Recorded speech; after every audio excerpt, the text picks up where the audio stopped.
ladies and gentlemen. Welcome to NJPW Puroresu Review. I am your co-host, Andre C. Right over here, it's the feeling old and hurt princess. It's Melball. How you doing, Melball? I am feeling old. I am feeling hurt. 2.5 hour shoulder day today because I don't want to feel feelings. I don't know.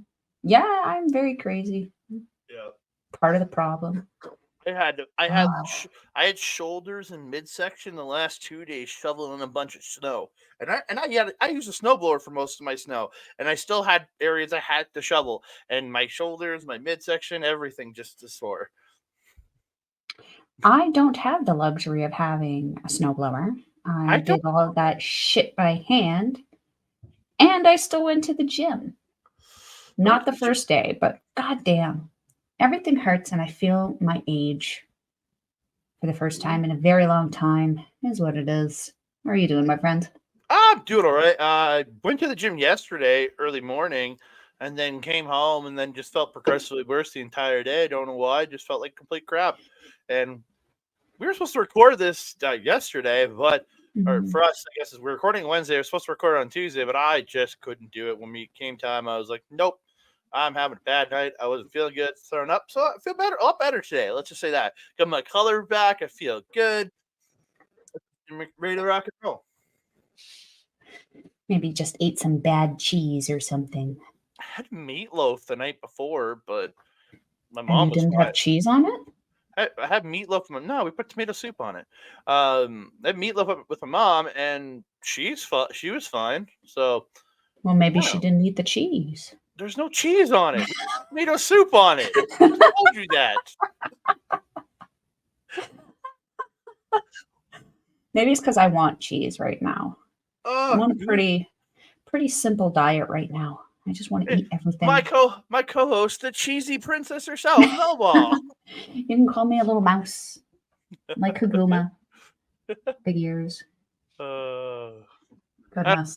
I'm not a big cheese guy to begin with. When I have pizza, I always ask for light cheese because I'm not a huge cheese guy myself. I don't know.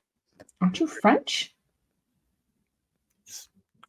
By heritage, yes. Never lived there. I grew up in. Like, I have the slightest amount of Italian and I just ride that. Yeah, I love charcuterie boards.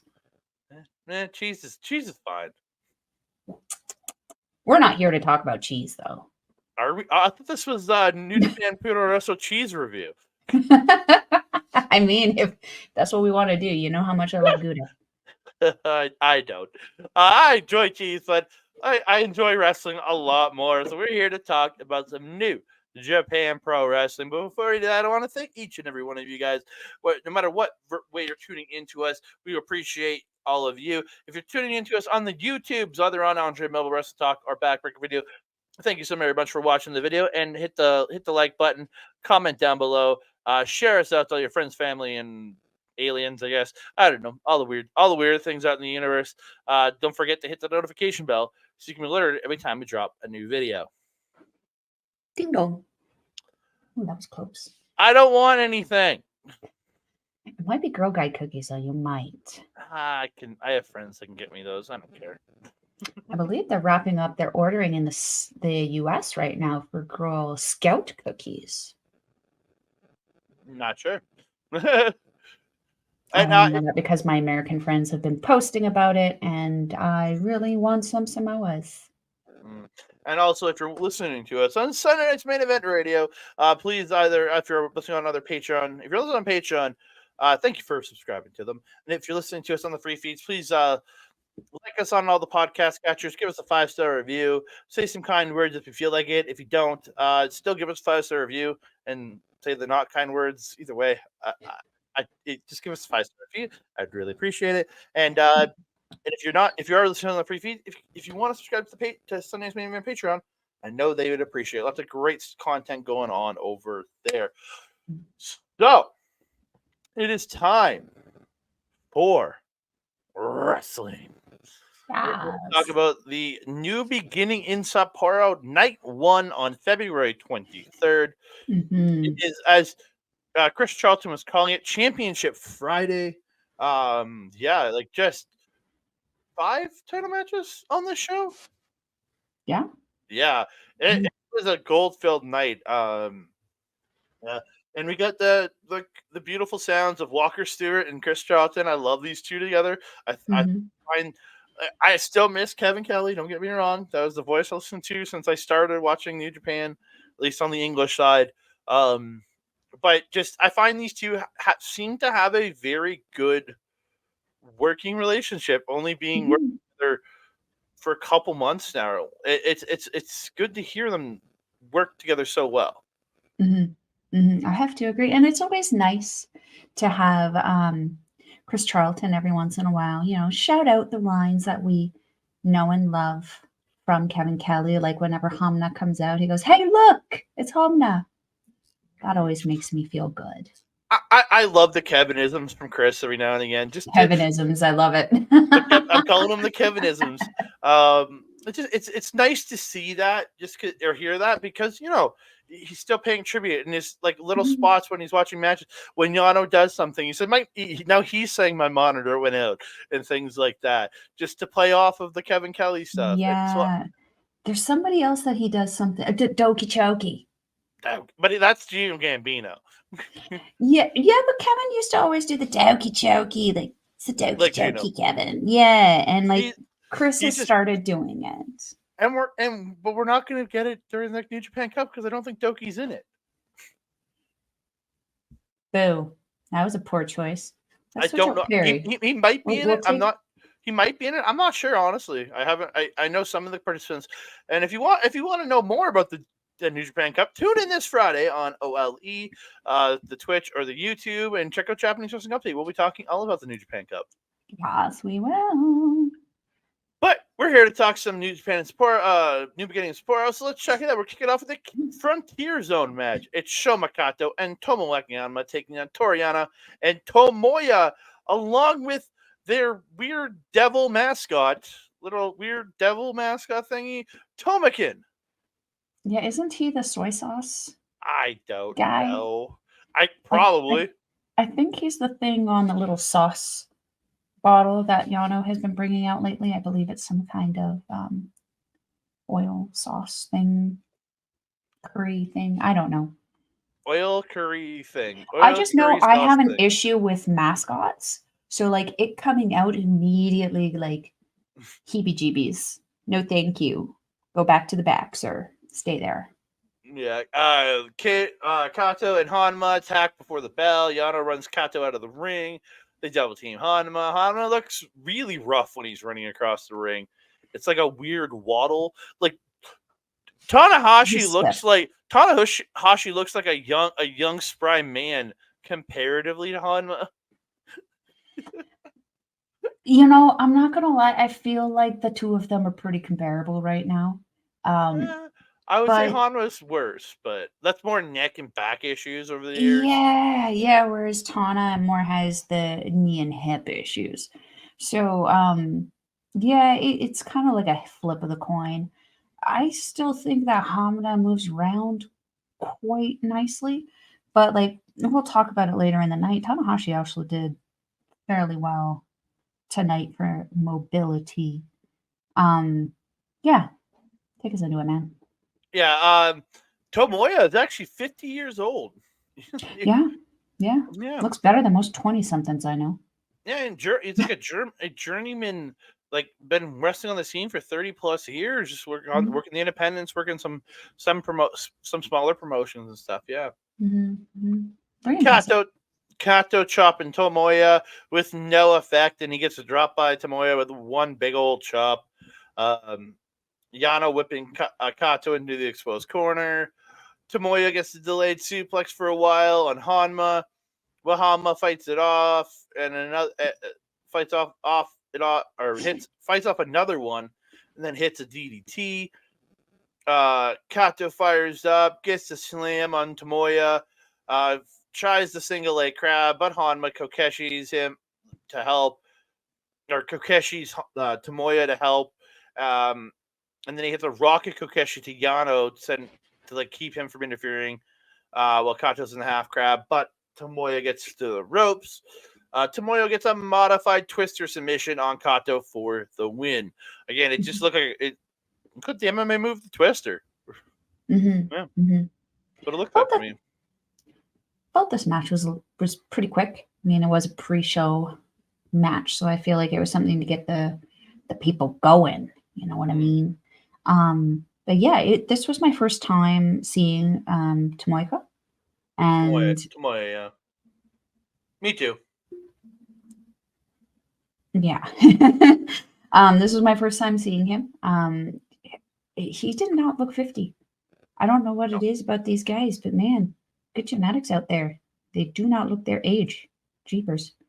Um, yeah, I don't have a whole lot to add. I felt this was a decent match to get everybody kind of started. There wasn't anything that was too fantastical about it. I actually enjoyed the next night's opener a little bit more. But yeah, this Shomakato is coming around pretty good, very steady, very consistent. It's interesting to see how his look is starting to evolve and change now that he's been there for a few months and the hair has grown out from the bald in this picture. Yeah, I'm looking forward to see what it is that Shoma kind of goes into, because usually at this time we can see clear differences in where everybody's going to go. So, like, we saw around this time with like Ren Narita when he was at this point, we could see he was really going for that technical background. With Shota, we could really see that he was going for that traditional kind of wrestling. With Tsuji, we saw that he kind of had that power style and that technical combination, which would end up driving him to the lucha era. So, like, it's Shoma, I don't feel has a very set way yet. He's still kind of exploring that. So I'm interested to see where he goes, because he does have a build right now that he could really go any direction he wants. I just don't see him maybe taking the Red Narita technical route. I don't think he has the coordination for it. Bless his heart, he tries. But he does have some really good personality and very interesting and variety facial expressions. So he's going to do well once he figures out which route he's going to take. Yeah, again, I just really wish they take a new photo with him, because him with the head, without the bald head, just looks weird comparatively when you're watching him now. Yeah. When he's got the head of hair again, so Yeah. it's just weird. It's just weird. It's a different look for sure. Yeah. Yeah. So we move on. Second match of first match on the main card. Second match of the night. Zack Sabre Jr. versus Yuji Blue Justice Yuji Nagata. Really good transitioning wrestling early on with these two.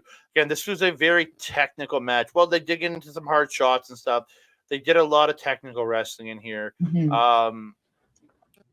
Yeah, Sabre getting him onto the apron and stomping that hammer locked arm on the apron looked just gross. Snapping the arm in the ring. Nagata gets a rear naked choke, but Nagata gets him up and gets him into the mat and hits him with a magic screw. It's like, ooh, magic screw. Yeah, again, beautiful butterfly suplex out of the corner by Yuji Nagata when the exploder was negated. Russian leg sweep into the Nagata lock one, which is the crossface. Loved it. Sabre literally is chopping at Nagata, trying to break it, but that was Nagata lock two. He had this was the leg lock he had for Nagata lock one, and Sabre's trying to slap his way out of it, but he can't get. So he had to go to the rope, and Sabre, he usually has a way out, or he can strike his way out, but he didn't have it this time. Usually he has some kind of wiggle room, and this one he doesn't. Yeah, Sabre reverses an exploder into a guillotine, then into the triangle choke, but Nagata gets out and he gets Nagata lock 2, which is the crossface, then turns it into the disarmer, then into a Rings of Saturn, and they each start getting roll ups onto each other, into the Sabre armbar. Nagata is then forced to tap out. Again, just great transitions at the end where it really showed the prowess of Sabre's technical into Nagata technical, just to show Sabre being able to get out of it and into that straight armbar that he does and force the tap out by Nagata was really good. Sabre praising Nagata after the match when he in the back. but he's wondering who wins tomorrow night and who will be the IWGP champion after New Japan Cup because he wants his cup. He wants that shot. And that's fair. That's fair. Like, to be honest, I feel a little disappointed over the last couple of years that Sabre Jr. hasn't been in the IWGP World Championship talk. He's kind of been in talks for other titles, but he hasn't been in that top title talk. And I find it weird just because of how good he is and how much he has represented NJPW, Suzuki-gun, and now TMDK over the years. Yeah, I really enjoyed this match. I love seeing Yuji Nagata. He for his age too, I mean, mid-40s, and still going as hard as he does. And like, so hard, like 1,000% every single day. If you follow him on his socials, he is just posting all the time about how hard he's working and how hard he's trying. But Zack Sabre Jr., though, is just so good. And I always say it took me a very long time to appreciate the work that Zack Sabre Jr. does. And now that I do appreciate it, I'm disappointed that it's not sensationalized a little bit more than it should be, because he's really, really good wrestler and he's got a really good sense of charisma. Like, TMDK is one of those factions where I don't know if they're a heel or I don't know if they're face. They seem to be like an LIJ neutral where they can go back and forth. But like Zack Sabre Jr.'s humor would suggest that they're trying to be heel, like they're a pseudo heel group while still being face. I think they're the pseudo heel face team where they act like dickheads, but they're really not in the end. You know what I mean? Like, yeah, they're like frat boys having fun. Yeah, but not like you don't hate them because you don't hate them because of it. Like, you don't, like, you hate frat boys because they all suck and they're all gonna haze you. But you don't hate these guys for their little bit of douchiness. For their douchery. Yeah, you don't hate them for the douchery, unlike frat boys. True facts. Yeah, this was a great match. Yeah, again, just great technical back and forth. Because the next match was not, and I have zero interest in talking about it. It's House of Torture, Ren Narita, Yoshinobu Kanemaru, and Yujiro Takahashi versus Togi Makabe, Ryusuke Taguchi, and the Ichiban Meat Boy, Bolton Leg. I'm going with what Chris Charlton tells me. There's the Ichiban Sweet Boy and the Ichiban Meat Boy. Come on. I thought we were referring to Fujita as a spicy sweet boy. Oh, he's the well, that's their tag teams. Ichiban Spicy Boys. With Eagles. Yeah. So Fujita can be a little spicy, a little moody. Yeah, but again, this match was there. It was comedy mixed with House of Torture's bullshit. Gooch hitting his, as Chris Charlton called them, B triggers. His B triggers with his bum. And it just, he worked over the gooch and the bum and the rear area. They start House Torture cheats throughout. In the end, Makabe slams Narita, goes up, but Kanemaru hits him with the Santori surprise on top, which is the whiskey mist. And Narita hits him with the push-up bar, and then hits double cross, which is the X Factor.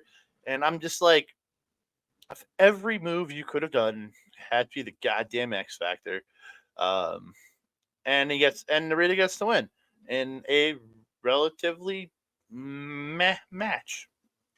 Yeah, this was a very lackluster match for me. I only have 3 notes on it.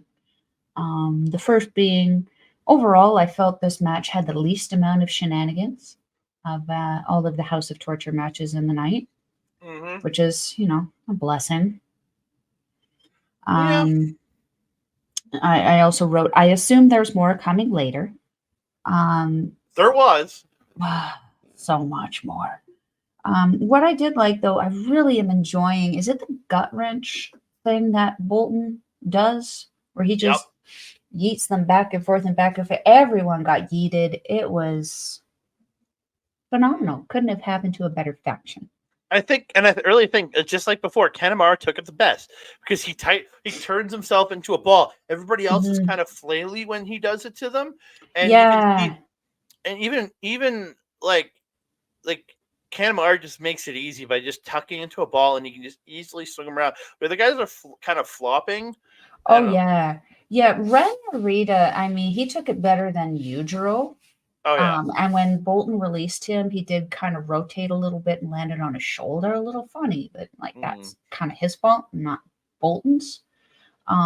He was a little flaily, particularly after the first couple, because I can imagine that probably doesn't feel too good on the ribs or the stomach. But like Yujiro was a lazy sack of potatoes. It's just his limbs everywhere. Like you couldn't make that thing harder for that poor guy. I mean, he's a fraction of Bolton's size, so like he was still able to yeet him around. But it's like, stop being lazy. You're absolutely right, Kenmore took it the best. He tucks up into that little ball and just lets him.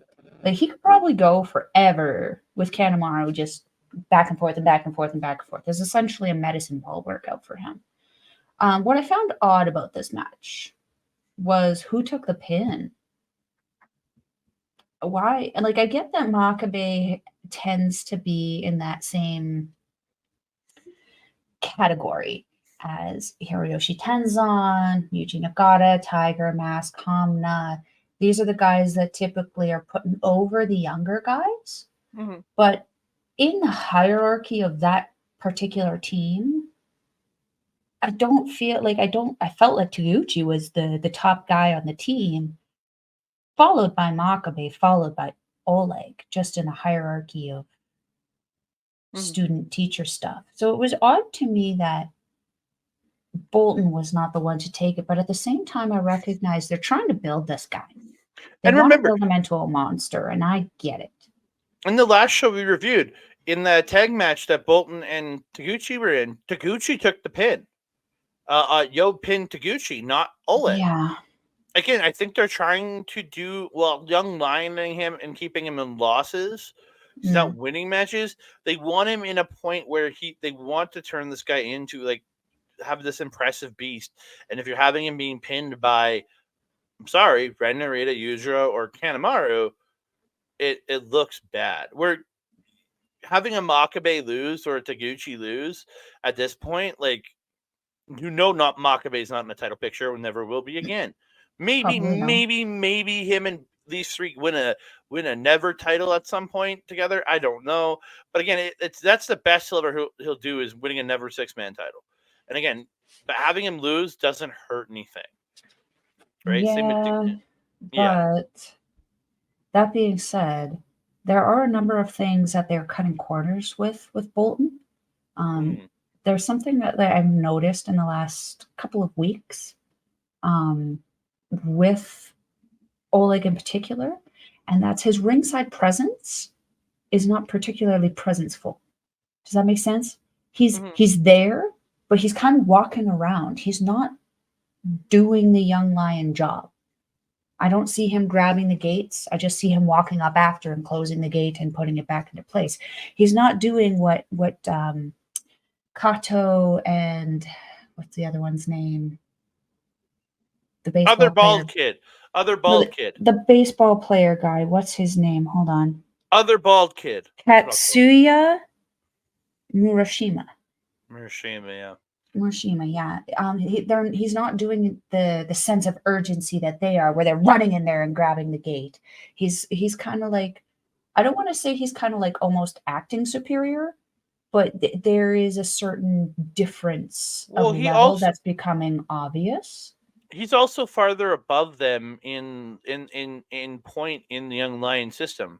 Remember, he is but he's still a young lion. I get it, but he is the most senior lion still there, right? Because he started after Loibe and Nakashima or Nakashima, right? So again, it's remember Loibe's job at the end was just standing with Kevin and Chris.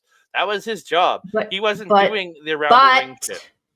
But his job was to prevent people from running into the table, which he did very, very well because he was holding on to the gate. He wasn't milling about the gate. He wasn't fixing the gate after it had been run into. Loibe was there, holding the gate, protecting them as they should. We didn't see this kind of behavior out of Loibe. We didn't see this kind of behavior out of Nakashima. We didn't see it out of Umino. We didn't see it out of Tsuji. We didn't see it out of Narita. We didn't see it out of Yu Yu Amura. We didn't see it out of Wado. I could go on and on and on. This is maybe it's part of it. I don't notice the young lions even when they're doing shit. I don't pay attention to them. Like, that's been my biggest thing. The only one I ever paid attention to was Loibe, because Chris and Kevin kept pointing him out. That's the only time I would pay attention to a young lion, unless a young lion was taking it, like getting hit in a spot. I don't really even notice him do shit on the outside. That's how oblivious I am when I'm zoning in on wrestling. I don't watch the outside stuff. It's weird. I know, and I'm fearful of the world around me, so I'm paying attention to everything. It's true. We're gonna move on. United Empire, Callum Newman, Francesco Akira, Jeff Cobb, and the Great Okan taking on Kazuchika Okada, Tomohiro Ishii, and Yoshi-Hashi, with Toriano and Hiroki Goto. Chaos looking united today. Their boys coming out with them. This is the first time I think I've ever seen this. Well, Goto was supposed to be in this match until Hanari's out with his giant hematoma or his big ass cut issue that he suffered. His major head injury. Yeah. So Okada with the jacket magic. You heard his music go, and you hear the crowd all go, ah. Then he walks out and does jacket magic, and you're just like, and then the crowd just like died. I was like, ha, you suck. No more jacket magic, please. It's stupid.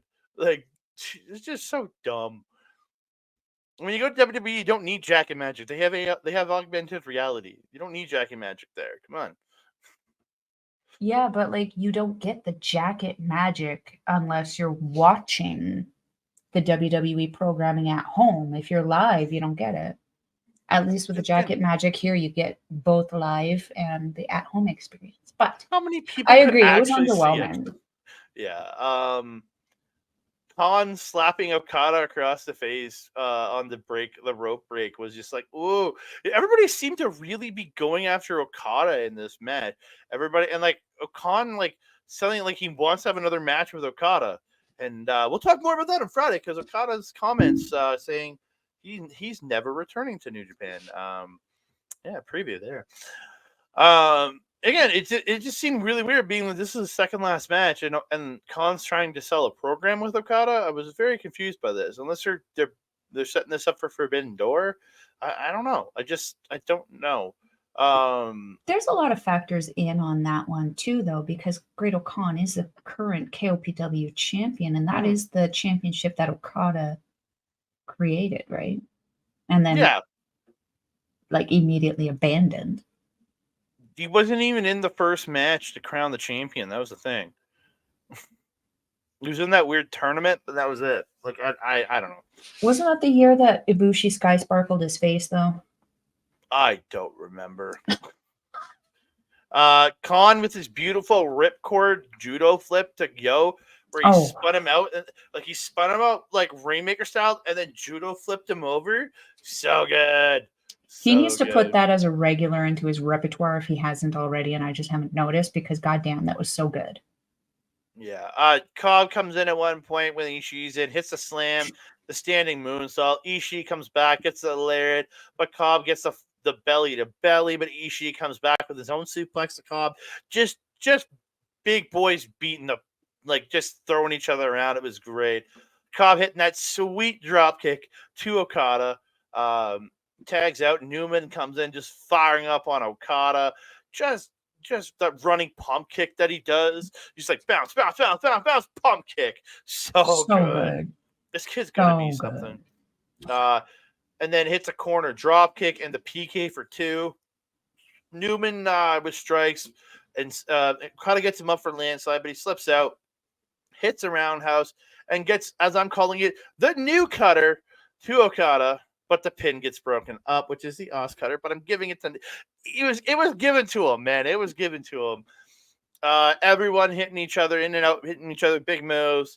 Chaos quadruple team Newman, and Okada gets the big old drop kick. Rainmaker is hit, and Okada gets the win. But he can't beat a guy without a quadruple team. Come on, dude. Jeez. Can't just do it on your own. You got to take the easy way out on your way out. Hey, I mean, right? I mean, it is what it is with that one. Yeah, the only couple notes that I have are actually on Newman. The guy is so good. Very, very good scouting opportunity and doing on Will Ospreay's part, bringing Callum Newman into this. What I really enjoy is his speed and technique, and his moves are already on that high, could contend for championship level.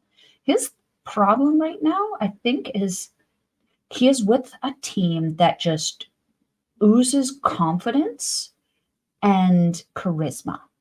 Jeff Cobb has that effortlessness, coolness about him. He just kind of walks out and people just know he's chill and he's cool. He's got that goofy aspect. The Great O'Khan has that intimidation factor and charisma that goes along with that. Francesco Akira is kind of like that wild card in the team. And Callum Newman, he has that look. He has that fire. He just doesn't seem to have figured out what direction he wants to take the character quite yet. And he is the young lion for the United Empire right now. I think he's going to start to really unlock that in the next couple months as he teams with these guys a little bit more and learns even more from these guys. That being said, I am a little concerned right now with our favorite faction, United Empire. I'm very concerned about the direction it's going. Knowing that Will Ospreay was still the leader and watching the faction still function without him, it was great because it gave me a lot of confidence in his leadership and the ability of the team without the leader. But now that we know that the leader is really not there anymore, we're kind of looking at a faction that's kind of leading itself. And I don't know how long it's going to be until we start to see some maybe infighting on the direction of where the faction could start to go in the future. Is it going to still be the United Empire? Are they going to retire the name until Ospreay decides that he wants to do something with them again? Andre, what do you think? Yeah, you never know, because we have this whole Callis family Callis family versus Callis family thing coming up at Revolution this Sunday. And Takeshita versus Ospreay. I know you don't like it, but again, it's what it is.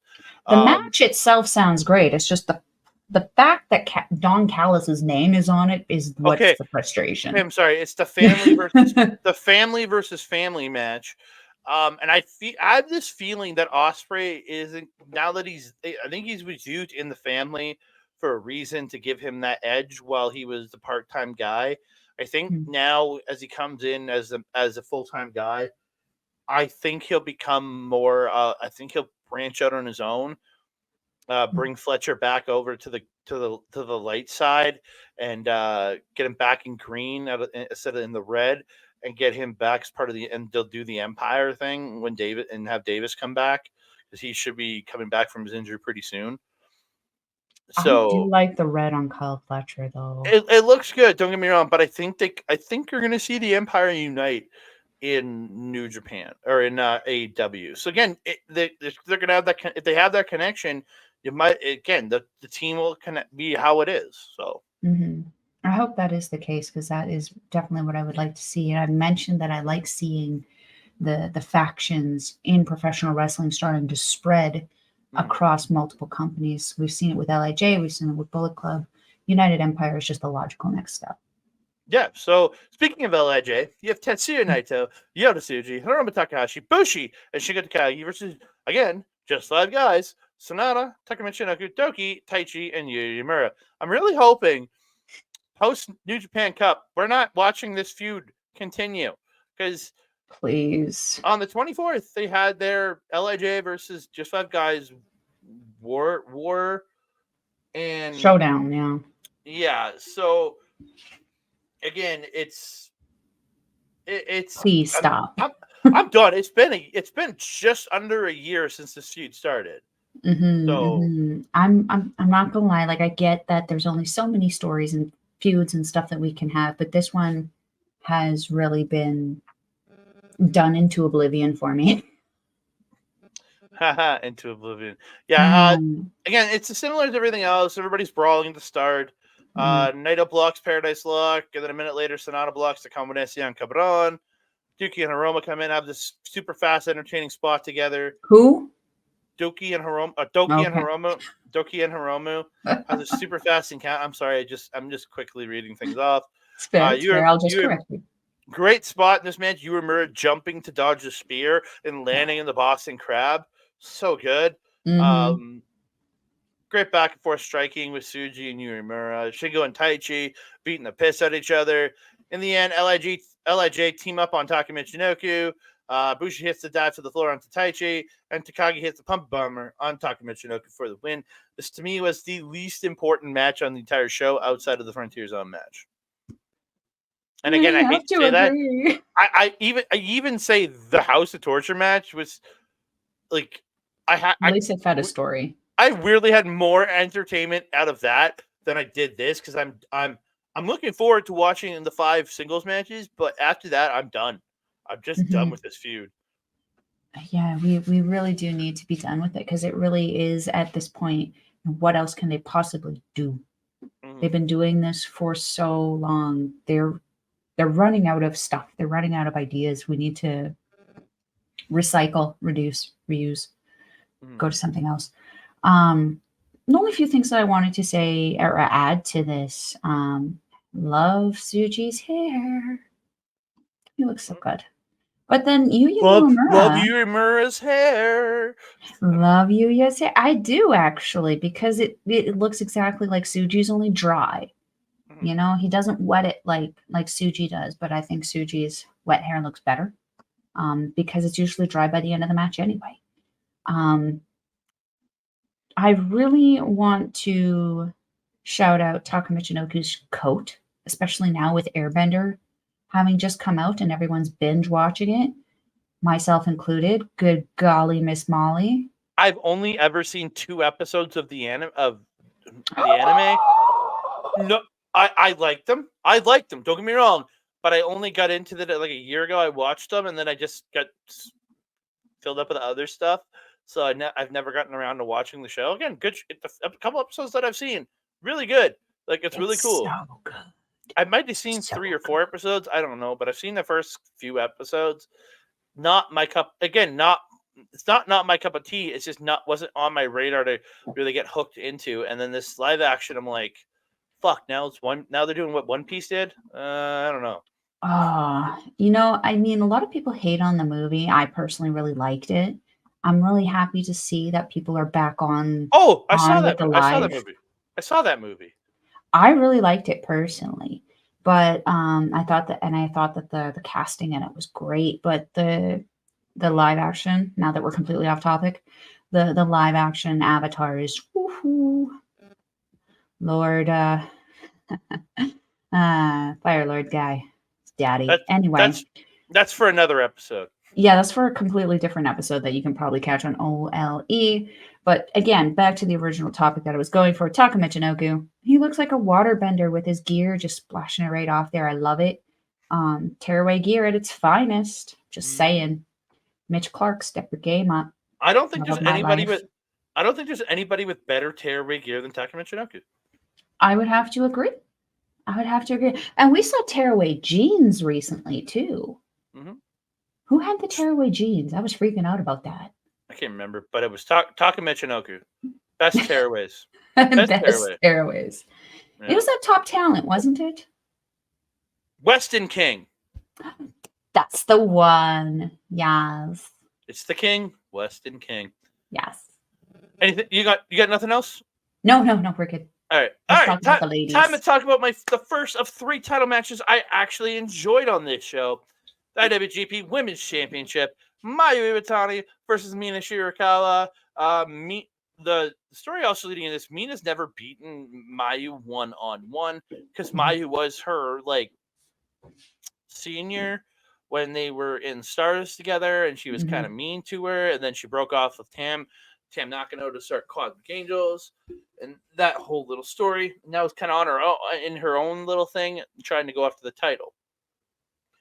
Mina, brand new white gear with the pink trim, loved it. Mayu, brand new white gear with the silver, loved it. Mhm. Again, both with great new gear here. Fast paced start. Both these girls going great. Mina's attacking the knee. Mayu, and just she's really working over the knee throughout the match early on and all throughout the match. Yeah. Really targeting the legs. That dragon screw leg whip that she did to Mm-hmm. Mayu off the second rope was just so crisp. So Mhm. good. Love me a good dragon screw leg whip. Yeah, she gets that dragon screw, then applies the figure four. Mayu gets the ropes. Mina gets the magic screw. She goes for her electric chair, but Mayu reverses into the poison rana. A lot of great strike battles with these two throughout. Mina getting those sick ass palm strikes that she does. Mayu getting her PKs in, just looking sick. Mm-hmm. Snapdragon by Mayu and the seated super kick for to Mina. Mayu goes to the top, hits this awesome looking frog splash. As Chris Charlton said, from the heavens, the frog splash. But Mina kicks 2.9. Mayu goes back up, misses the moonsault. This is where I thought it was over. Mina hit the glamorous sword, then hits her spin out electric chair knee buster into the figure four. And I thought it was done here, but it wasn't. Same. No. Mayu got to the ropes eventually after being rolled back in the ring a couple times. Mina hits the rolling elbow, spinning back fist, Paler DDT, but can only get two. Mayu reverses the figure four driver, gets the tombstone pile driver, buzzsaw kick, and I thought this was going to be the pin, but no, both just were down. Mayu's a drop kick in the corner. She goes to the top, hits another drop kick. She goes back up, hits a double stomp, then hits the moonsault. And this is where I'm like, okay, I'm cool with it being over.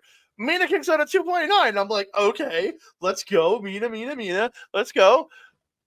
And then Mina snips out of the Snapdragon and gets the seatbelt pin. I'm thinking, oh my God, she's stealing it. But Mayu kicks it at 2.9. Mayu hits a super kick, Snapdragon, but Mina kicks out at 2.9. I'm like, at this point, I'm like, wow! I'm just freaking out at this point, going, what the hell is going on? Mayu then hits a bunch more kicks to the head, hits the two-step, as he called it, the two-step dragon suplex, also as the cradle dragon suplex, and she gets the win. And again, she doesn't do this cradle dragon suplex much. So when she pulls it out, it's that like last-ditch finish for her. And yeah, it ended. I'm just like, holy crap! I was a little disappointed Mina didn't get the belt, but I still was super satisfied by the match as a whole. I think it's so good. Yeah.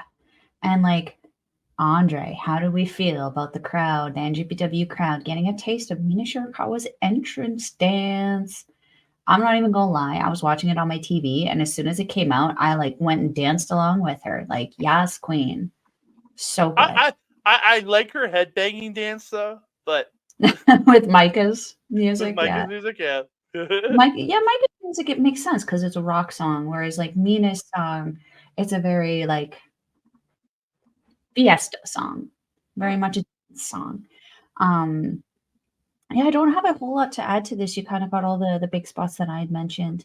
Was the Magic Killer the Green Killer, the one that was on the ropes? Where she got her up on the ropes and then spun it was the magic screw. Magic screw. Okay, Right. I called it. The Green I Killer. thought it looked like Kenta's one. That's why I wrote. His is just straight down into a DDT. Hers, what she I did there. Spun. No, that the spin one is Sonata's magic screw. Is the spinning neck breaker. Yeah. Okay, well that looked really, really sick. And I'm not gonna lie, maybe I'm just not paying attention, but I don't recall seeing that in Mina's regular repertoire. She was using the Green Killer for a long time, and then she's added the magic screw in over the last like 2-3 months. But she doesn't hit it every match, but she's something newer to her repertoire. Yeah, I was also disappointed that we once again Kenta'd Mina I get that she does a spinning back fist like Kenta, but that doesn't mean we need to treat her like Kenta anymore, you guys. No, treat her like Eddie Kingston. Give her 3 belts. Come on. Right? Like, give her all of the belts. At this point, she has earned it again. The year she's had where she left Cosmic Angels out of arguably being betrayed, essentially, and replaced by Natsupoi by Tam Nakano. There was no stoppage on this. She formed her own faction. She got her own members in Zaya Brookside, Mariah May, Xena, Jessie, Wakasuyama, so subsequently essentially be abandoned by a lot of them for, bigger and better things. And congratulations to all of those ladies. But now Mina has been stuck again, picking up the pieces, forming Empress Nexus Venus with Micah, and then going after all of these titles only to be let down time and time and time again. Stop putting her in these title matches if you're not going to give it to her. Because as a fan, I'm feeling let down. And I love Mayu, but I really do feel that it is time for Mina Shirakawa to start taking over the world and the Stardom top spot right now. She has more than earned it. And again, 100%, I will put this match in my women's match of the year because it was incredible. Yeah. It was an incredible match to watch. It was better than the one that we saw with Tam. Oh, by a long shot. The Tam. Hugely long spot. You talking about the Wrestle Kingdom match? Yeah. Well, maybe for the fact that this was over double the length was a big plus to that, too. Yeah. Those girls got 5 minutes, and that's the biggest issue there. Well, Kyrie and Tam, yeah. Yeah, and it's very disappointing because both those names would insinuate that they would need a bunch more time than that. So I'm happy that these women got a better opportunity in this night than they did on the Wrestle Kingdom show. But that being said, Wrestle Kingdom is your biggest show. It would make sense that a match like this would be on that show. And all we know is that Mina Shirakawa will be at Windy City Ride. We'll talk more about that on Friday. So, and Julia's not going to be with the company by then. So could there be an opening in the strong title picture at that point? We don't know. We will see. Oh, you like my line, hey? We will see. I just want to give a little picture there. Look, just good. Again, really incredible match. Got to give props to Mayu. They both killed it. This picture right here is giving me almost Sayorianu vibes. And they had the ref from Stardom there too to do the match. Yeah, silver shoes. Yep, silver shoes is there. I really like that. We move on to the first of 2 title matches that I absolutely like. This match was really good until the end. These two killed it, man. They were doing really. Desperado Dragon show out to the ring by his hair. They're fighting right from the beginning. Really great back and forth here. Show gets a hammer and shoves the ref. He gets Despy with the belt and rolls back in to get a breather. Show gets a hard lariat and gets his snake bite omoplata, but Desperado eventually gets the foot on the ropes. And then he's playing really messed up how long he was in the omoplata or in the snake bite. He was playing messed up for a bit. I really like that. Mm-hmm. Show gets the power breaker, which is a lung blower power bomb. Desperado kicks the 2.9, tries shock arrow, but Show's knee gives out. Again, it's just a lot of good work here throughout this match. Desi working on the knee with the knee breakers, dragon screws, gets numero dos. But this is when the lights go up for the first time. Kanemaru's in, he's stomping on Despy. The ref's out on the outside. Whips Despy into the post on the floor. Show has the wrench, but Taguchi comes out, hits B triggers to Kanemaru and Show, and takes Kanemaru and the wrench away. It's where Desperado takes over again. He's working over the knee. Numero dos tries a pile driver, but tries to get a pile driver. Desperado reverses into the dude buster for 2. Pinche Loca gets stopped. Desperado by running Desperado into the ref. Show gets a low blow, runs him into the ref again. And this is where this match really falls apart for me.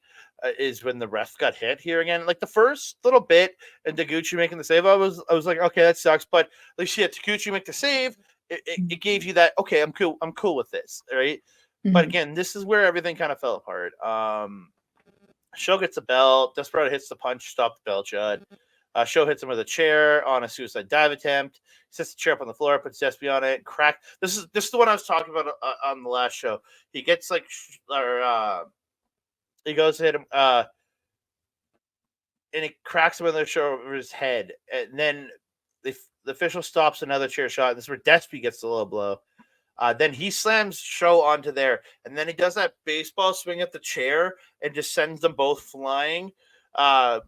With Sho's head on the other chair, like this is what I was talking about on the last show. I was trying to remember this shot.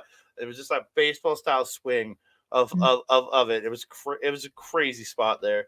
Narita then appears from out in front of the ring at around 16 count, pulls Despy towards the apron, is choking him. Well, Sho gets back in at like 17 or 18, and the rest calling 19. And as he walks to the edge, where Narita lets go, and he slides back under. And 20. And if you know anything about New Japan, you win a title on a countout. And this is what we got. Yeah, and that was how we felt. Yeah. About to throw up. It was just... And literally, Sho is convulsing with joy after winning this. He's like... I was convulsing also, but not from joy. Of anger. And frustration. This shit is awful. It's awful. These guys are ruining good matches because we have the first half being so good. And then the shenanigans start and it just goes so shit. Mm-hmm. And like, not even like a easy to clean up solid shit. Like, we're talking like explosive. I'm not even going to go into more description than that. A very loose explosion? The kind of explosion that you would need a hose to clean out your bathroom. It is disgusting. And it's not even fun anymore. When it first started, it was fun. It was a different thing than we had. It was almost like, I would say, like classic OG Bullet Club, right?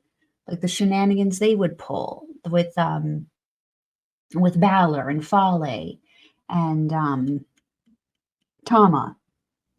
That's what it felt like. Now, it's like a mess of children who are too young to be where they are, and they're just creating a mockery of what it is to be in this position. It's disgusting, which is insulting to me as a fan because we know, as we always say, these guys are such good wrestlers. Why are we destroying them with this freaking garbage? Like, at least when House of Torture first started, you would see House of Torture merch and shit in the crowd. Now you don't see that. Take the hint. It's bad television. Change these guys' style. Change the shit. Because, like, they ruined 2 more matches. 2 more, 1 more. 1 more match in the night. And it was just... They have such potential to do such good. And you could have a dark, edgy Bullet Club War Dogs with these guys if they were doing it right. But they're not. They're doing this. I don't even want to talk about this match anymore. It was just so bad. Yeah, so we move on to the other terrible title match of the evening. Evil versus Shota Umino for the Never Openweight Championship. Umo looking like shit with his new haircut. By the way, like I'm not even gonna lie. I agree. Evil starts to paint the belt more. Umino attacks, and then Walker says, "The title is in the hands of a dick out here."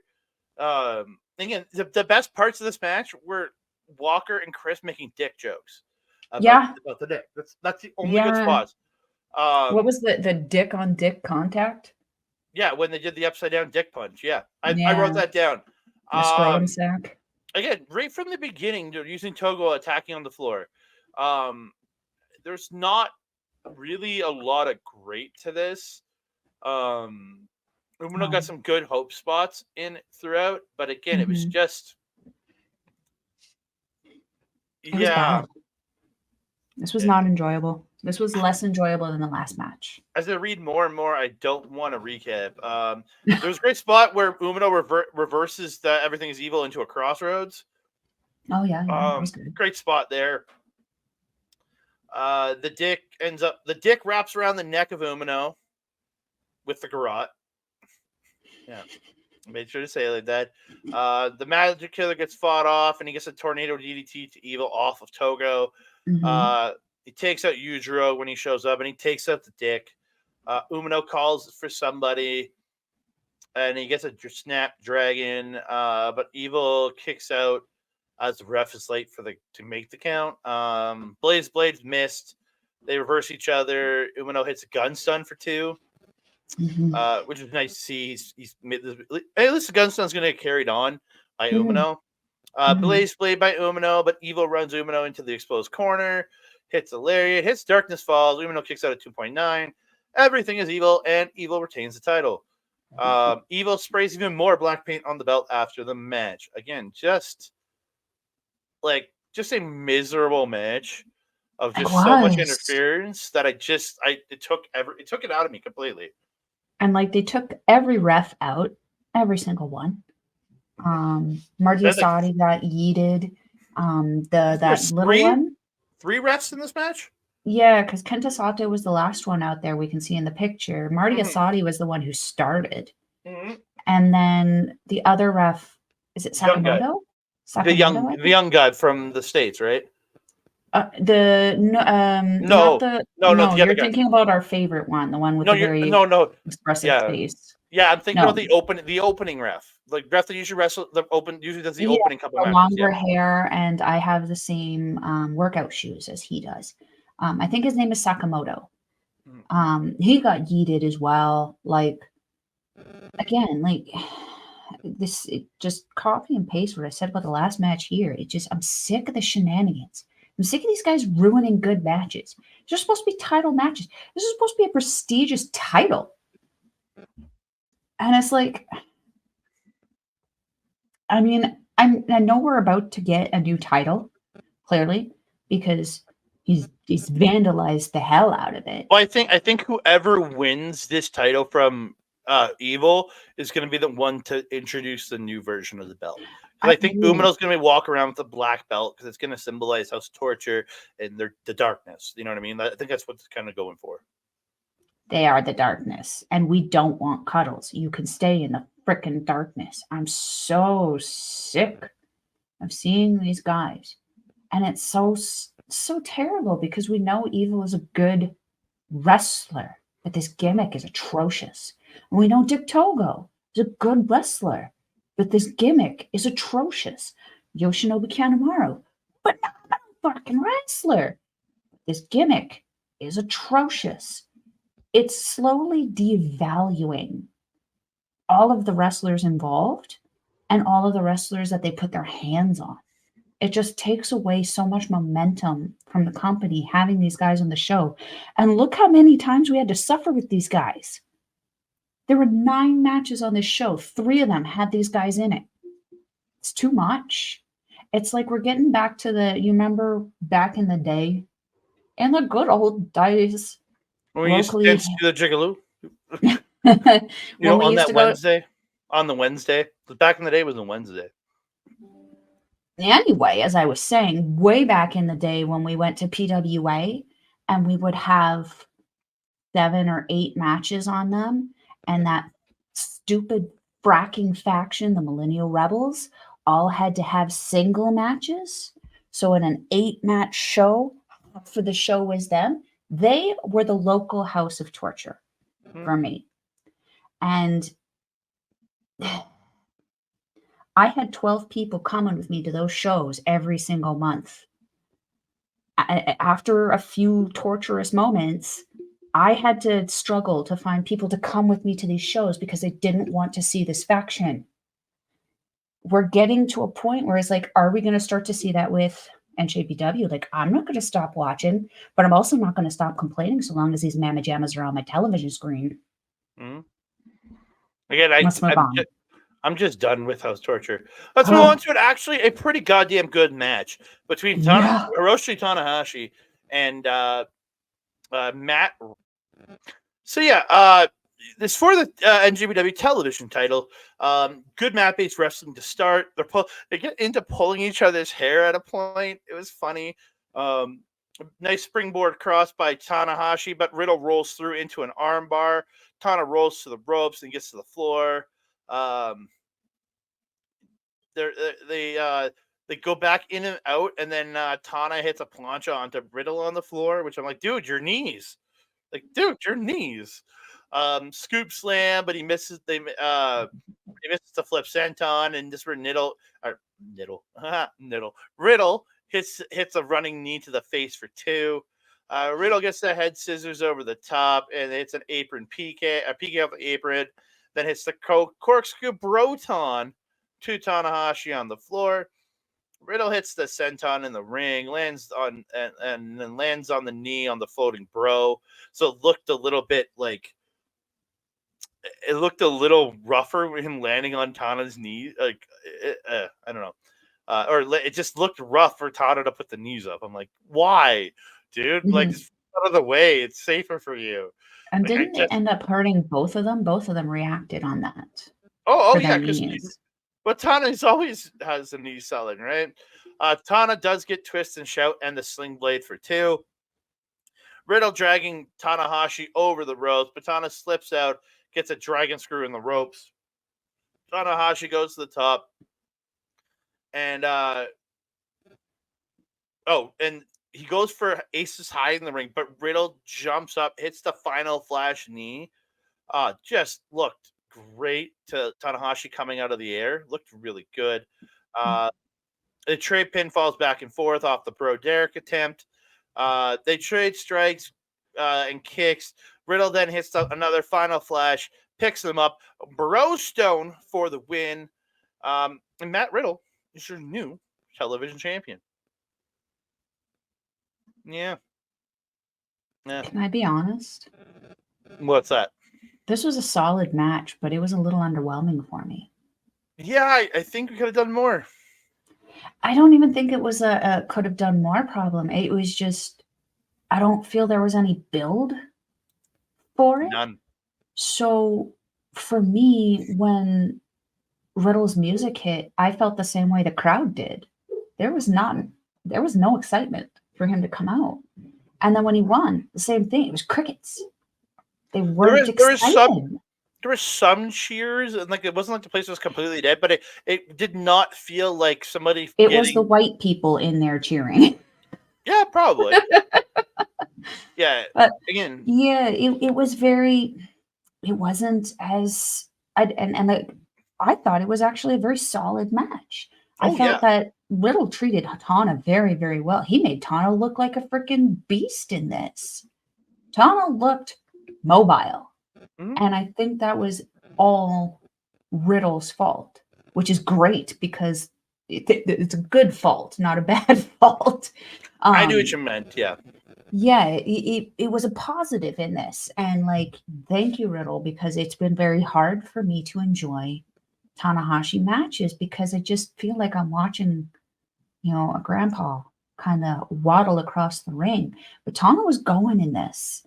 But there was a number of points where I was concerned about Tana's knees, but he was going. But again, I just felt that there was a certain amount of lack of excitement, I guess, happening both at the beginning and at the end of this. And I felt that you could sort of see that disappointment on Riddle's face afterwards.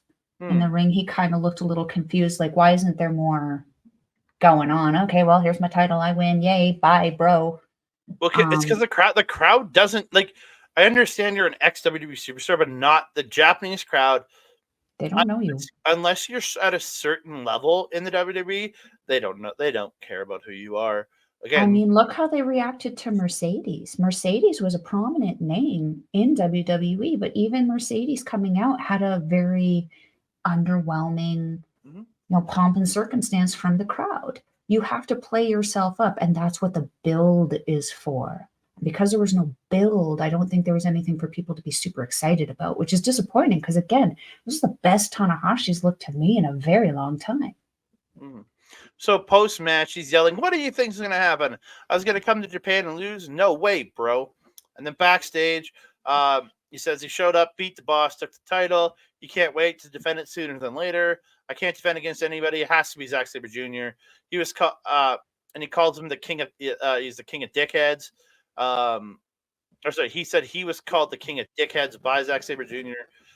He doesn't like the way, and he says he doesn't like the way Zack's teeth are. I guess it's a shot at British dentistry. Zack Sabre Jr.'s had really good straight teeth, though. I agree. It's just taking the shot at British people. He can't wait to get his hands on Zack, and he calls for Zack. Riddle says to Zack when he rolls over to the interview table, says he has the belt. Zack lost 10, and Zack says seeing Riddle holds it makes him sick. But he says he's focused on the world title, and he's not going for 15 minutes anymore. He needs 60 minutes. But he will face a member of TMDK of his choosing to defend that title against first, and Sabre leaves. Riddle says that Sabre is a really good guy, but I hate him. Like that's like I like how he finished it up with like he's being such an asshole, but he's like he's a good guy, but I hate him. Like that, it was that kind of finish, and I'm like, makes sense. It makes sense. And his title defense, as the show comes out this Thursday tonight, MLW Intimidation Games. It's Matt Riddle versus Bad Dude Tito for the NJPW television title. The now world television title because it's been defended outside. So world television title, baby. And it's him and Bad Dude Tito. TMDK's Bad Dude Tito. Let's go. Big teats. Big teats. Love big teats. And he's jacked right now. He was jacked before, but he's like jackety jacked now. Come on, we all love big teats. Come on. Everybody loves big teats. Yeah, for sure. If you say you don't, you're lying. That's right. We move on. Main event of the evening. It's David Finlay defending the NJPW Global Championship against Nic Nemeth. Finlay attacks behind during his entrance. They brawl to the floor. A lot of brawling early on. There's really good back and forth. I think this is the best Ziggler's looked in a long time. This is the most opportunity he's been given in a long time. Well, and again, he's wrestled a couple matches in TNA, so he's gotten the rust off, which is actually almost perfect that he had a couple TNA matches before this to kind of get the ring rust off. So coming into Japan, he's ready to go. Again, just the back and forth of these guys, like the super kicks, the strikes, everything, just ripping at each other, man. Like Nemeth with those repeated elbows and that jumping, as Chris called it, the jumping heart stopper elbow for 2. I love that. Like keep those repeated elbows and the jumping one. I love it. Nemeth lariats Finlay over to the floor. He ends up fighting. He attacks Gato, and then they fight up to the apron. He knocks Finlay off the apron, who lands in Gato's crotching Gato. I'm like, oh, so we're putting comedy into this now. Okay, great. Comedy in your main event. Not what I want, but it worked. It's pretty much the only comedy we got in this whole main event. Yeah, and it helps make up for the torture that we had to deal with in the few matches beforehand, right? Yeah. A lot of really good reversal sequences throughout this match. These two seem to really work strong together. Finlay shifts his turnbuckle pad and he dodges the Nemeth's splash, and he hits right onto the buckle, and then he couldn't get the pad off, so he pulled the top of the pad down to execute the spot, then got the pad off. It worked. Don't get me wrong, it's still brilliant. It worked, and I liked it. Getting really good spots throughout. Finlay just beating the piss out of Nemeth. Hits him with the spear for 2, then hits a sit out dominated for 2. Gets the figure 4. Nemeth is struggling, gets to the ropes. Finlay yelling, saying, "I will end your career if you don't quit. Tell me I'm the man, Nemeth." And just yelling, "Tell me I'm the man." And then Nemeth spits in his face. Just, again, great fire with these two. Especially with, like, no buildup. Again, Ziggler got a reaction unlike Riddle, Ziggler got a reaction. But again, Ziggler is a well-known name in professional wrestling. He got a better reaction than Riddle did, that's for sure. Because there was more build. This has been building since Wrestle Kingdom when they started fighting backstage and like all that. That's more than we got out of Riddle and Tana. Okay, yeah, I will admit there's been more build. And the fact that, again, he has been in the WWE since 2006 when he was in Former the world Spirit Squad. champion. So this crowd knows who Nic Nemeth is. Obviously, they know Mhm. the Dolph Ziggler name better, but they know who this man is. So Mhm. it really added. You could really hear it in the crowd, man. Mhm. Finlay gets a sick looking powerbomb, but Nemeth kicks 2.9. Finlay removes the knee pad. Nemeth gets out of the overkill. Finlay misses in the corner. Nemeth runs him repeatedly into the exposed corner, then through to the post, hits the pendulum DDT and the famouser for 2. Finlay avoids danger zone, also the former zigzag, and hits the into oblivion. But Nemeth kicks out at 2.9. See, I'm being nice about it now. They trade All strike. I think about when I hear Danger Zone, and this also goes for Mitch Clark's nickname, I always think about Archer. Danger Oh, Zone. I just think of the song, but Well, that too, but like that was what he was singing in that. It's just the way he said Danger Zone. I'll admit I haven't watched a lot of Archer. Tisk tisk, highly recommend. Very funny. That's two big Continue. shows. That's two big shows I haven't watched a lot of. They trade Sir. strikes as they're coming up from the mat to their feet. Finlay kicks out the knee, but overkill is stopped, and they trade headbutts. Nemeth hits the elbow, super kick, and danger zone for the win. Yeah. Yeah.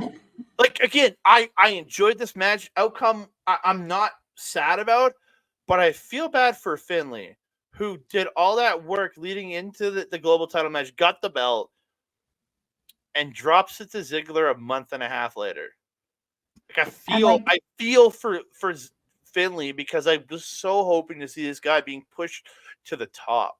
hmm hmm and I feel like this is his second title defense, right? This was the first? I thought he had defended it once in between. Hmm. Well, anyway, Maybe, if that is the case, and this was his first title offense, yeah, now I feel bad because, yeah, he did a lot of work building up into this, building that match with Moxley and Osprey, and all three of those guys worked hard. Hell, Moxley worked hard, and you know how much I don't really like Moxley. mm-hmm. I like Nic Nemeth, and I liked what I saw out of him, but I don't think that he should have won the first match that he had in NJPW for a title because now my mind goes, is he going to John Moxley us?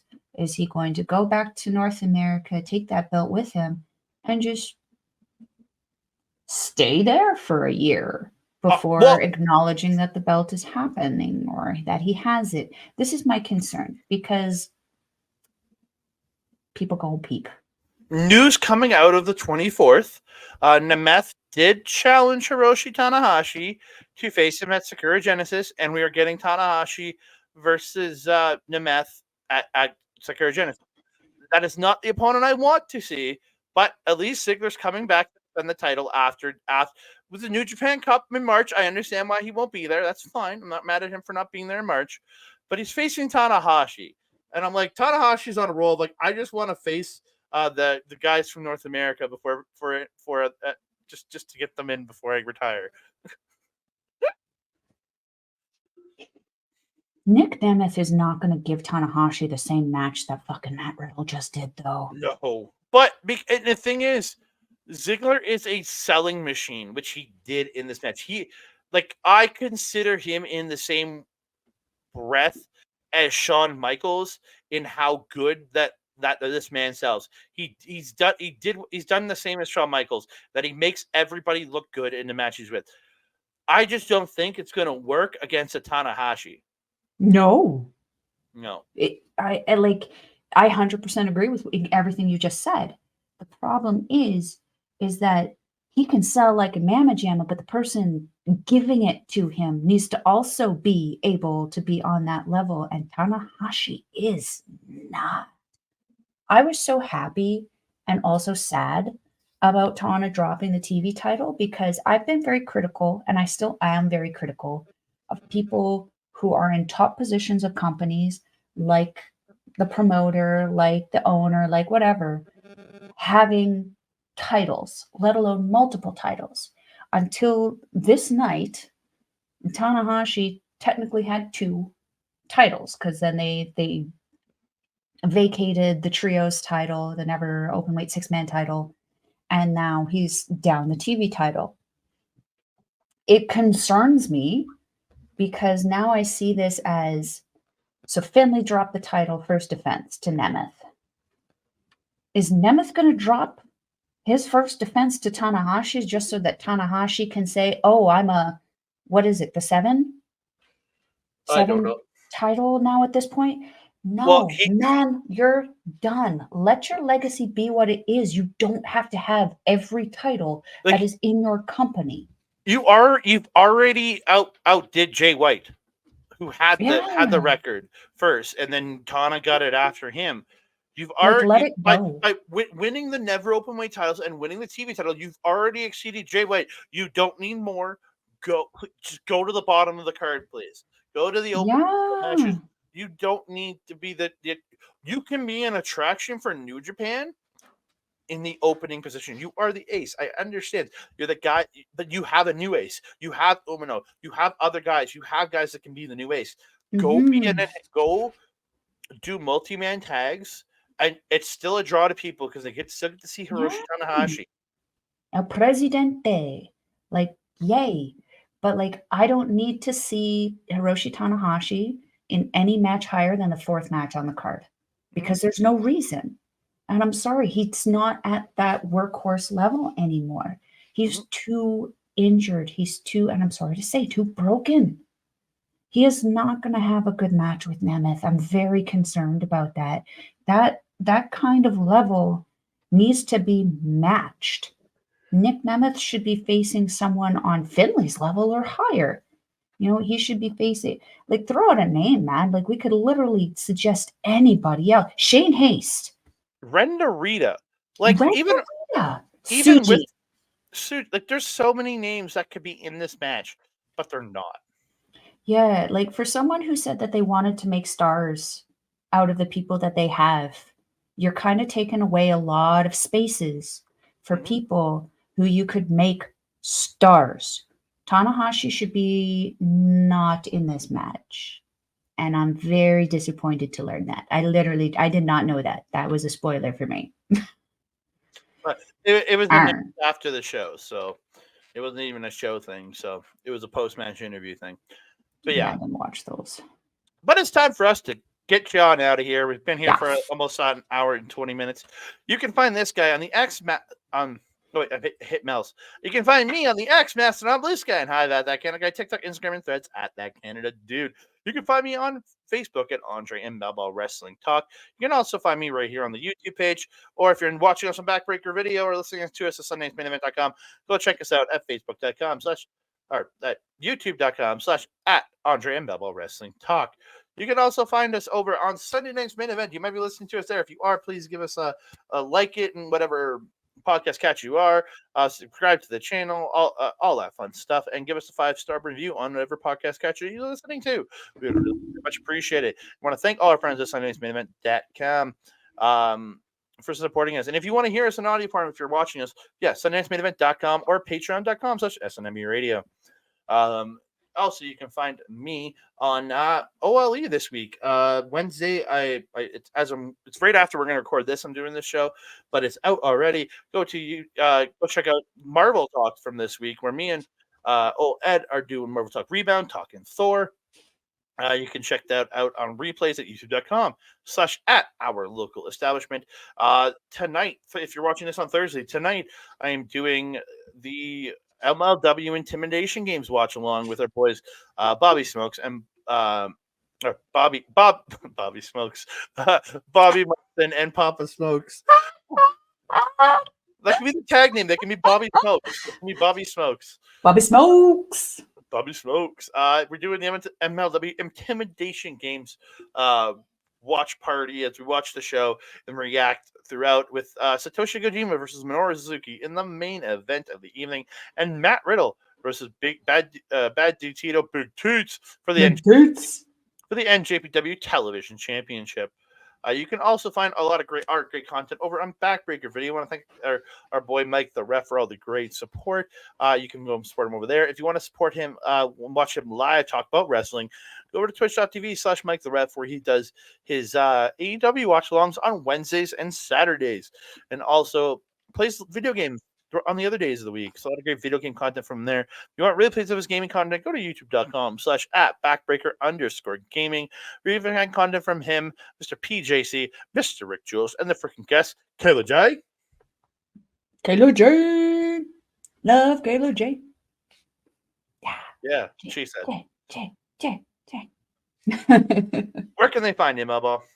If you're wanting to follow a Melball, you can follow her on the X thing at Collins Melball. You can follow her on everything else, Facebook, Instagram, TikTok, Mastodon, and Blue Sky at Melball Collins. You can also find me, as Andre mentioned, on our local establishment programming, Japanese Wrestling Update. We're going to be doing that on Friday. We got a lot of shit to talk about. I hope we can do it in an hour. My goodness. You can also find me on Astro Pizarro's YouTube channel, where we do our show, Ladies Wrestling Showcase. The Natural is en route home today, so we might be able to get a show out on Friday, depending on how she's feeling. If she is jet lagged, I am not going to force her, because Force her. Never. No, never. The Natural needs her beauty sleep. I love you, Astrid. If not, it's okay. Yeah, so we should hopefully have a show out on either Friday or Saturday. Stay tuned to our socials to see when that is happening.